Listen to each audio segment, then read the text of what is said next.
Hello, कसे आहात सर्वजण? मस्त मजेत ना? तुमचं माझ्या मिनी ब्लॉगमध्ये स्वागत आहे. हा ब्लॉग संडेचा आहे. संडेला मी श्री वज्रेश्वरी योगिनी देवी टेम्पलला गेलो होतो. वज्रेश्वरी मंदिरे वसई येथे आहे. तिथे आम्ही मेट्रो, ट्रेन आणि नंतर मग ओलाने गेलो. स्टेशनपासून बाहेर आल्यावर आम्हाला ऑटोमध्ये आम्ही विचारलं की किती वगैरे पैसे होतात, पण तिथे त्यांनी 700 रुपये सांगितले आणि आम्ही ओलावरती बघितलं तर तिथे 170 रुपीज होते. पण आम्हाला वाटलं की हे लोक स्कॅम करतात की काय आमच्यासोबत. मग आम्ही ओलाने जाण्याचा निर्णय घेतला. पण आम्ही तिथे पोचल्यावर आम्हाला कळलं की हे ते मंदिर नाही आहे. तिथे ते मंदिर होतं, जे आम्हाला त्या मंदिरात जायचं होतं जिथे गरम पाण्याचे कुंड आहेत.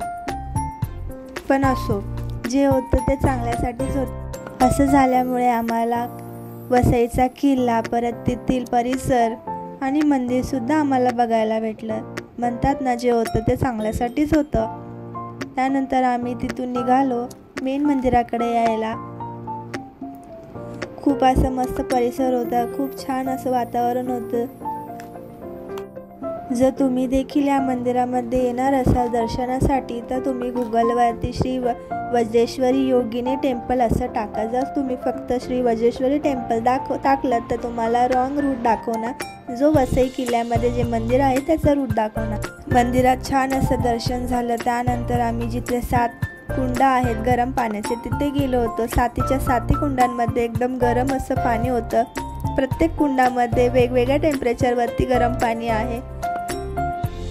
असं म्हणतात की या पाण्यामध्ये जर आंघोळ केली तर आपल्या अंगावरील स्किनवरील जे पण समस्या असतील ते दूर होतात. हे कितपत खरं आहे मला माहीत नाही. जर तुम्हाला माहीत असेल तर प्लीज कमेंट करून नक्की सांगा.